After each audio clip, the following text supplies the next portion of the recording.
Halo, selamat pagi sobatku semuanya. Di awal video saya ini,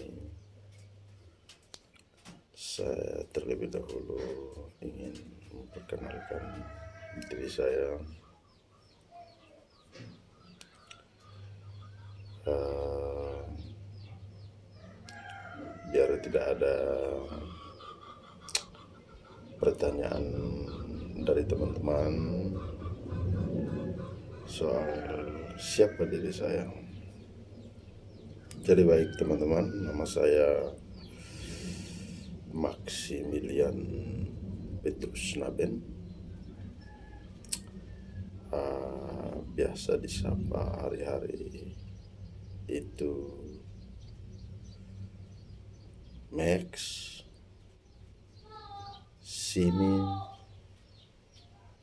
Simen,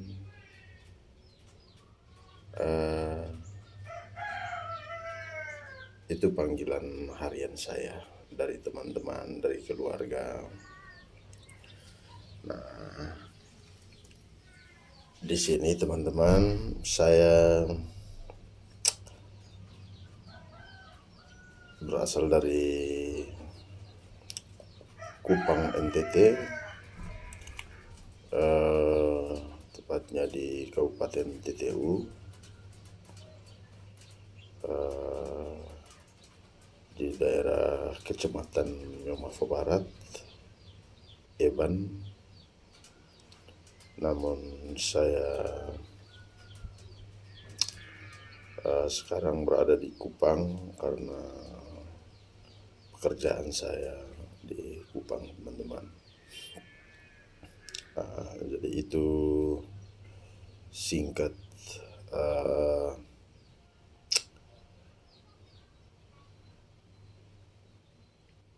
cerita diri saya. Di sini saya ingin berbagi di sini soal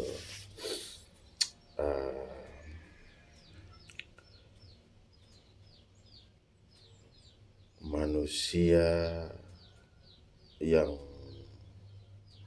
berbeda dari yang lain pada umumnya.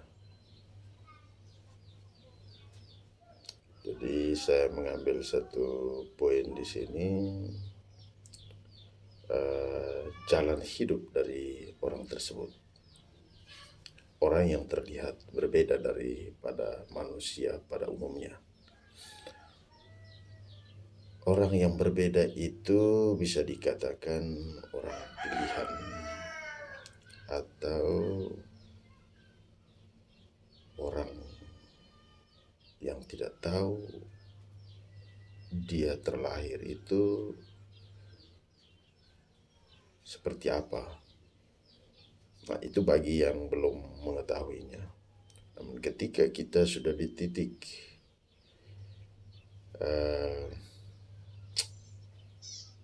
cahaya yang begitu terang, kita akan tahu bahwa ternyata saya itu memang dikirim untuk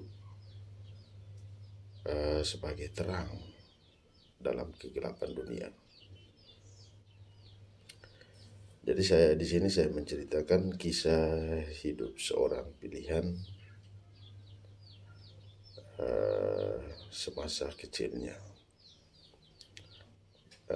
kurang lebih umur 6 tahun, 7 tahun hingga umur 11 atau 12 tahun.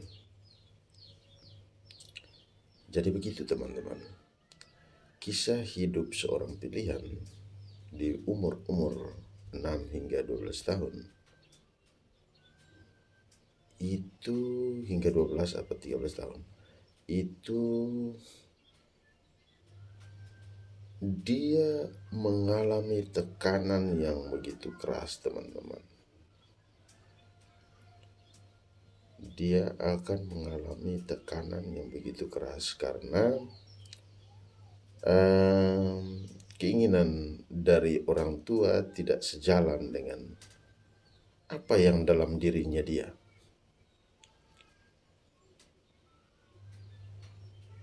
Saya coba uh, menerjemahkannya. Anak pilihan itu dari kecil itu dia sudah berusaha membawa terang bagi siapa saja yang dia temui. Dia akan melakukan hal yang kalau dilihat dengan mata atau dilihat dengan akal budi itu tidak baik, teman-teman. Namun kalau kita melihat lebih dalam menggunakan perasaan dan kesadaran, dia itu semena-mena untuk mendampingi orang yang memang membutuhkan dia. Dia akan berusaha, contoh kecilnya begini teman-teman. Dia punya teman dalam masa kecil. Temannya sedih, dia akan ikut sedih, teman-teman.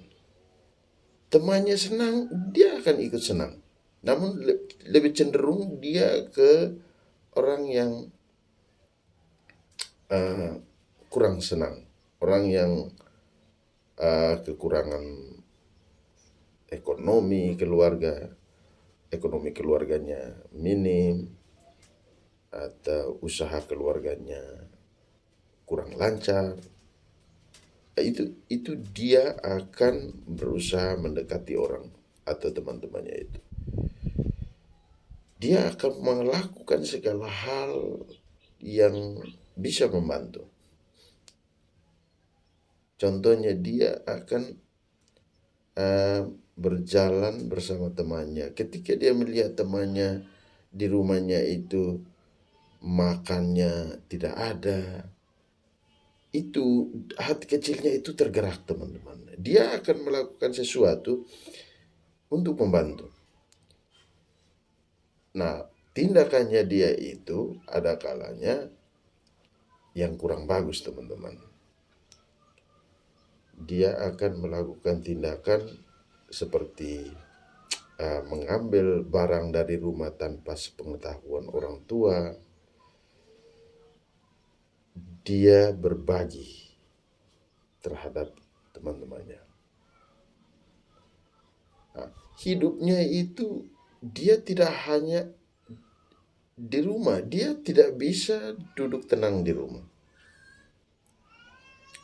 Dia ingin keluar untuk melihat dunia luar atau orang-orang di luar daripada keluarganya.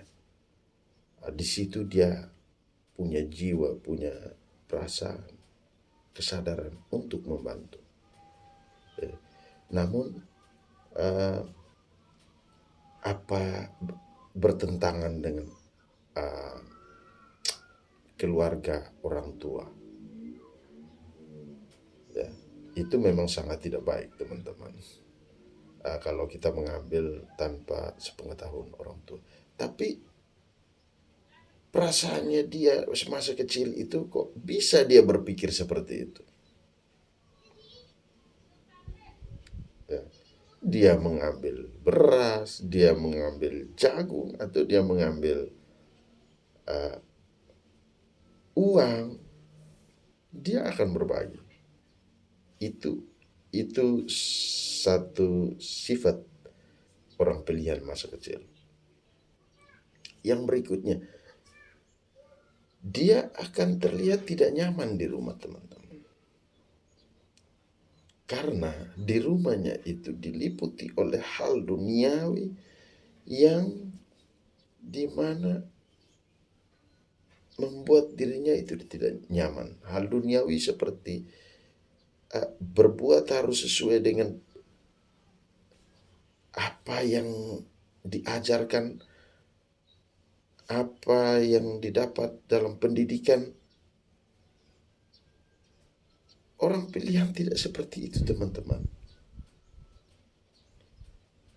Dia melakukan apa yang memang ada dalam diri dia yang mendorong dia untuk melakukan itu.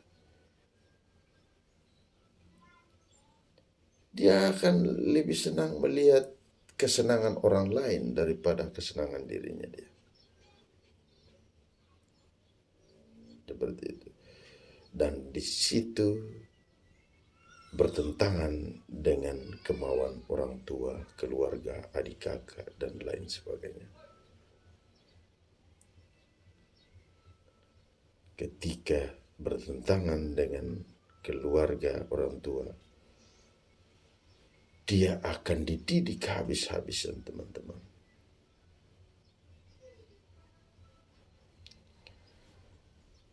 Dia akan mendapatkan tindakan keras di masa kecilnya itu, terutama di bangku SD, teman-teman, hingga masuk ke SMP. Itu sampai pembinaan yang begitu keras dia akan alami. Dan satu hal lagi, orang itu tidak akan membenci. Dan ketika dibina hari ini, besok akan ada lagi kejadian yang dia buat. Kejadian yang hampir sama dengan kejadian yang lalu. Nah, itu akan membuat orang tua makin marah, makin keras dalam membinanya. Dan orang tua yang memiliki anak seperti itu, dia akan menyalahkan isi dalam rumahnya karena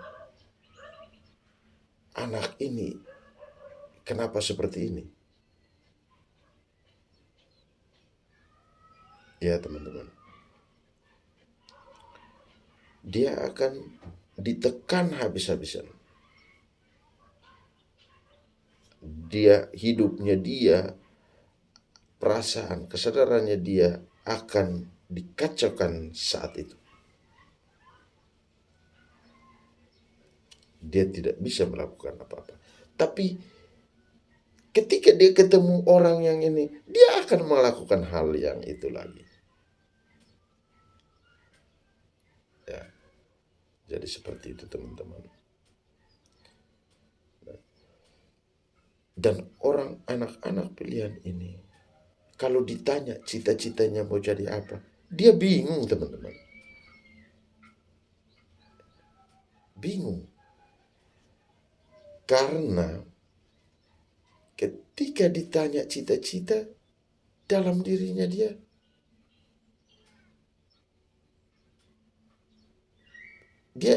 akan menjawab, tapi itu sebenarnya diikut ramai, teman-teman. Dia ikut ramai dengan teman-teman. Terus satunya lagi, diminta untuk tanda tangan. Dia bingung dia mau tanda tangan seperti apa. Dia tidak tahu dia mau buat tanda tangannya seperti apa. Dia lebih banyak mengcopy paste.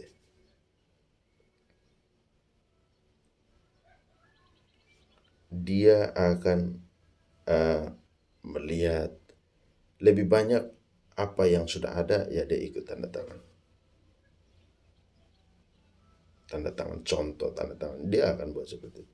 Tapi kalau dia sendiri untuk dia, orang itu tidak bisa melakukan itu, teman-teman. Dan ditanya cita-cita, dia tidak akan, dia jawab, tapi itu sebenarnya bukan dari dalam dirinya dia. Itu semacam paksaan dari guru atau dari orang yang bertanya, sehingga dia harus berusaha menjawab. Nah, ketika berjalannya waktu, dia masuk ke bangku SMP, itu berbeda lagi. Dia macam tidak ada semangat untuk sekolah, teman-teman. Tidak ada gairah untuk sekolah, untuk pendidikan. Dia lebih banyak, lebih suka bermain, lebih suka uh, hidup berbaur dengan banyak orang di masa kecilnya dia itu. Ya. Jadi di sini kalau ada teman-teman yang punya kisah seperti itu, mungkin kita sama teman-teman. Dan jangan pernah kamu menganggap bahwa itu hal buruk, tapi itu cerita hidup kita. Awal kita hadir di bumi ini, di dunia ini. Ya, jadi sedikit saya berbagi soal orang pilihan di masa kecilnya. Nanti video berikutnya saya akan membahas lagi lebih lanjut tentang diri seorang pilihan di bangku SMA dan seterusnya. Jadi sekian dari saya teman-teman. Jangan lupa subscribe, like, komen, dan share sebanyak-banyaknya supaya ketika mengetahui diri Anda seperti ini, mungkin kita sevibrasi teman-teman. Sekian dari saya, terima kasih, dadah, bye-bye.